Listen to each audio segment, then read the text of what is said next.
조선왕조 500년 역사에서 가장 극적인 신분 상승을 이룬 여인이 있었습니다. 관청의 여종으로 태어나 임금의 총애를 받아 내명부 최고 품계인정 일품빈까지 오른 여인, 바로 신빈 김씨입니다. 노비에서 영의정과 동등한정 일품까지, 이것은 조선 역사상 단 한 번도 없었던 기적과 같은 일이었습니다. 과연 그녀는 어떻게 신분의 벽을 뛰어넘어 왕의 여자가 될 수 있었을까요? 그리고 그녀의 삶은 과연 행복했을까요? 이야기는 1406년으로 거슬러 올라갑니다. 김씨는 내자씨라는 관청에 소속된 공노비의 딸로 태어났습니다. 내자씨는 호조 산하기관으로 왕실에서 사용하는 물품을 사들이고 보관하며 출납하는 곳이었습니다. 당시 노비는 사람으로서의 권리가 거의 없었고 재산처럼 매매되거나 양도될 수 있는 존재였습니다. 노비의 자식은 종모법에 따라 어머니의 신분을 따랐기에 김씨 역시 태어나는 순간부터 천민의 삶이 정해져 있었습니다.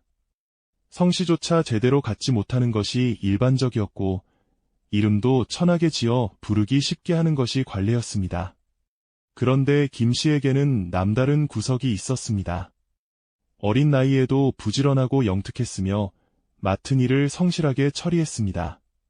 내자시에서 일하며 궁중의 물품을 다루는 과정에서 그녀의 눈에 띄는 총명함과 단정한 품행이 알려지기 시작했습니다. 1418년 김씨의 운명이 바뀌는 일이 벌어졌습니다. 이해는 충녕대군이 세자인 양녕대군을 제치고 왕위에 오른 해였습니다.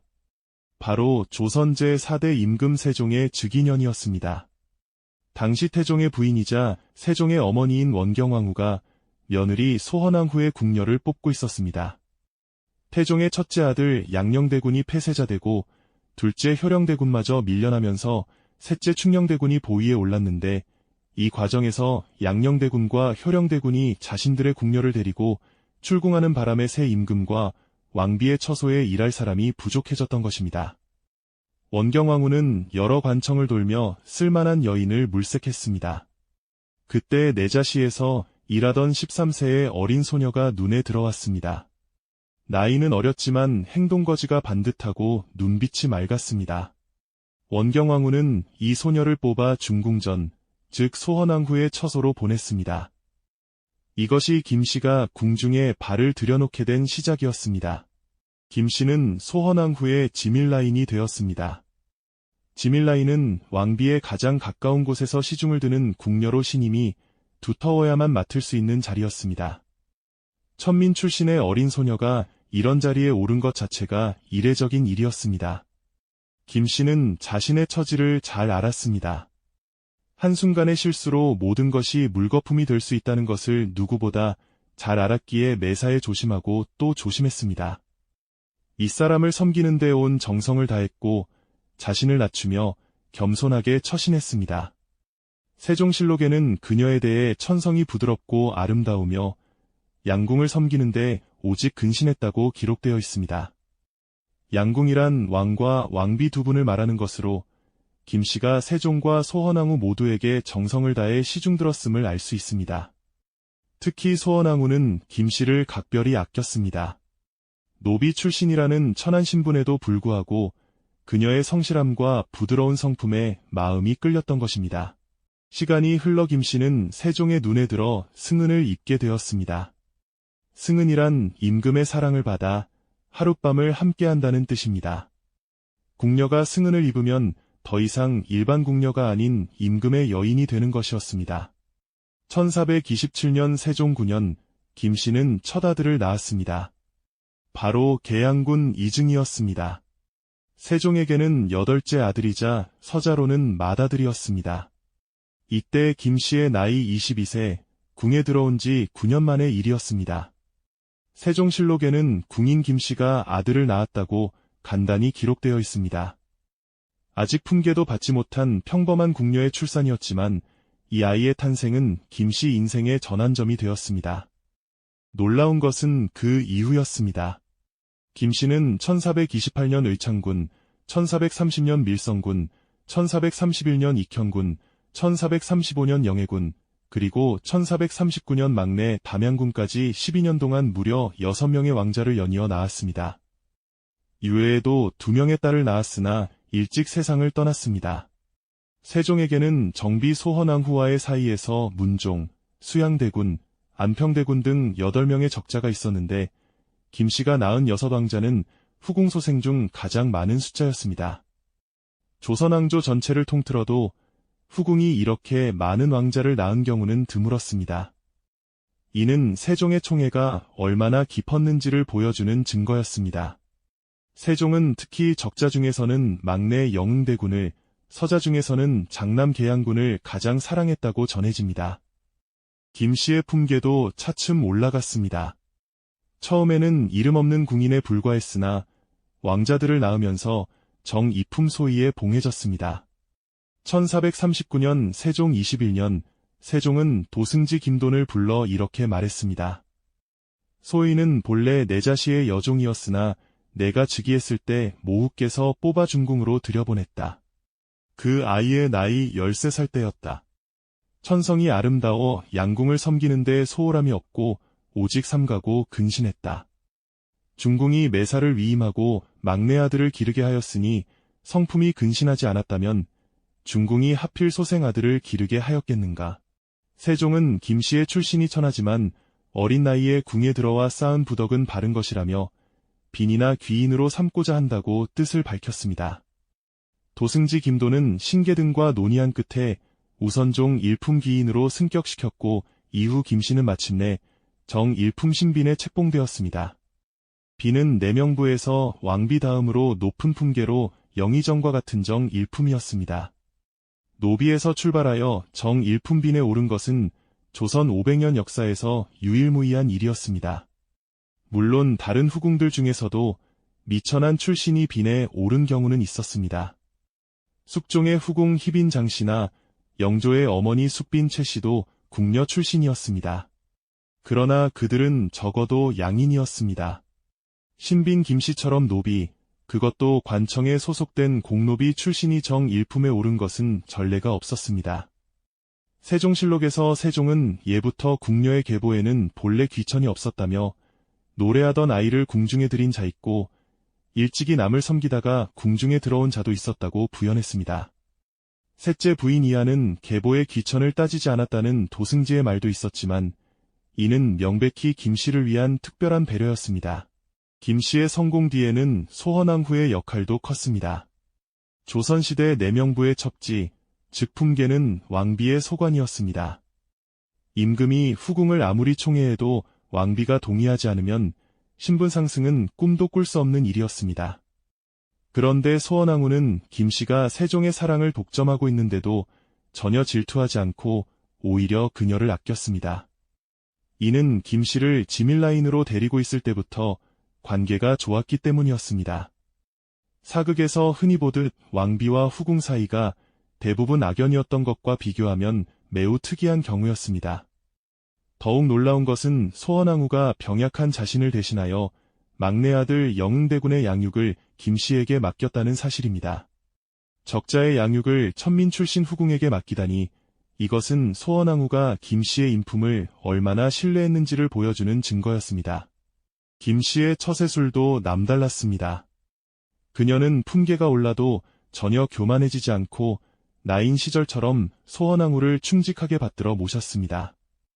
자신의 신분을 망각하지 않고 늘 조심하며 처신했기에 후궁의 최고 품계까지 오를 수 있었던 것입니다. 이런 성품 덕분에 그녀의 자식들도 탈없이 자랄 수 있었습니다. 특히 장남 계양군은 1437년 한학의 딸과 혼인했는데 이 혼사가 김씨 가문의 운명을 결정짓게 됩니다. 한학은 당시 조선과 명나라를 오가며 엄청난 권세를 누리던 인물이었습니다. 그의 막내딸은 훗날 성종의 어머니가 되는 인수대비였으니 계양군은 인수대비의 형부가 된 셈이었습니다. 1450년 세종이 승하하자 김씨는 머리를 깎고 비구니가 되었습니다. 당시 선왕의 후궁들은 머리를 깎는 풍습이 있었습니다. 새 임금이 선왕의 부인에게 마음을 두면 폐륜이 될 수 있다는 이유였습니다. 세종이 승하한 날 저녁, 무려 10여 명의 후궁이 머리를 깎고 여승이 되었다고 문종실록은 기록하고 있습니다. 그런데 설상가상으로 김씨에게 더 큰 비극이 닥쳤습니다. 막내 아들 담양군이 세종의 죽음을 슬퍼하다가 불과 21일 만에 12세의 어린 나이로 따라 죽은 것입니다. 아버지를 잃은 슬픔을 이기지 못하고 세상을 떠난 어린 아들 김씨의 심정은 찢어지는 것 같았을 것입니다. 김씨는 담양군을 위한 불경 인쇄를 원했고 문종은 쌀 500석과 필요한 물자를 하사하여 이를 도왔습니다. 1452년 단종이 즉위하면서 조정은 신빈 김씨만은 머리를 길러도 좋다는 특별 허락을 내렸습니다. 아들 의창군이 어머니의 환속을 청원했기 때문입니다. 그러나 김씨는 이를 거절했습니다. 세종에 대한 절의를 지키겠다는 굳은 뜻이었습니다. 그만큼 절제하고 조신하는 성격이었습니다. 이후 김씨는 절에 머물며 불도를 닦았고 아들 밀성군은 경기도 남양주의 묘적사에 시주하여 어머니의 원찰로 삼았습니다. 1453년 계유정난이 일어났습니다. 수양대군이 김종서, 황보인 등 고명대 신들을 제거하고 정권을 장악한 정변이었습니다. 이때 김씨의 아들들은 현명한 선택을 했습니다. 계양군과 익현군은 수양대군을 지지하여 좌익공신 1등에 책봉되었습니다. 이는 어린 시절 김씨가 수양대군을 돌봐준 인연이 작용한 것이기도 했지만 계양군의 처가인 한학가문이 수양대군 편이었기 때문이기도 했습니다. 반면 같은 후궁이었던 혜빈 양씨의 아들들은 단종을 지지했다가 친정과 함께 몰살당했습니다. 정치적 격변기에 어느 편에 서느냐가 가문의 흥망을 결정짓는 순간이었습니다.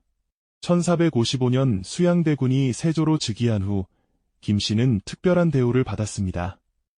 1458년 김씨가 건강 문제로 강원도 온천으로 요양을 떠나자 세조는 강원도 관찰사에게 명하여 군잠이 5석을 내리고 대접에 소홀히 하지 말라고 당부했습니다.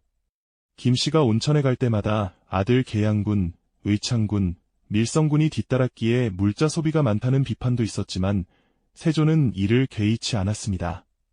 어린 시절 자신을 돌봐준 서모에 대한 고마움이었을 것입니다. 1464년 세조 10년 음력 9월 4일 신빈 김씨는 59세를 일기로 세상을 떠났습니다. 세조는 쌀과 콩 등 70석을 부위로 내려 예를 갖추었습니다. 그녀의 묘는 경기도 화성시 남양읍에 조성되었고 묘 주위에는 세조 11년에 세운 묘갈과 묘비, 장명 등 문인석 한 쌍, 상석이 배치되었습니다. 후궁의 묘 앞에 홍살문까지 세워진 것을 보면 그녀가 왕실에서 얼마나 특별한 대우를 받았는지 알 수 있습니다.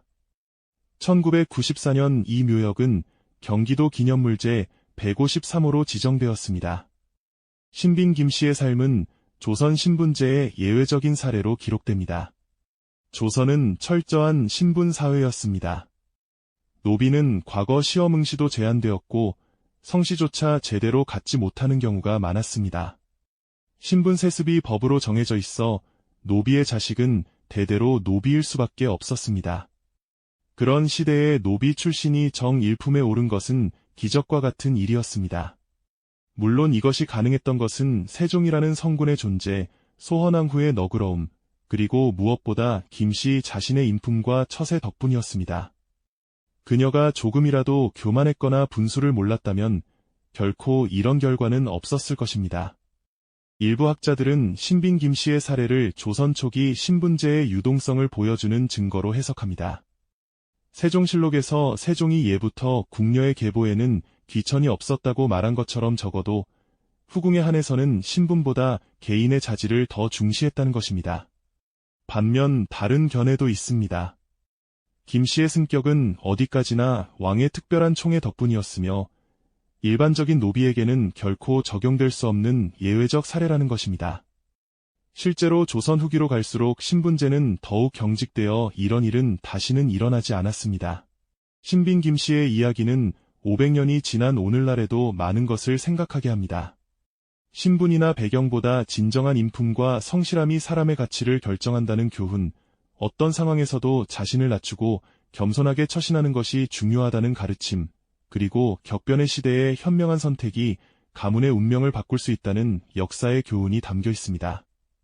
내자시의 어린 여종에서 해동의 성군 세종대왕의 사랑을 받은 정 일품 신빈까지 그녀의 삶은 그야말로 조선판 신데렐라 이야기였습니다. 구독과 좋아요는 더 좋은 역사 이야기를 만드는데 큰 힘이 됩니다. 다음에도 흥미진진한 역사 이야기로 찾아뵙겠습니다.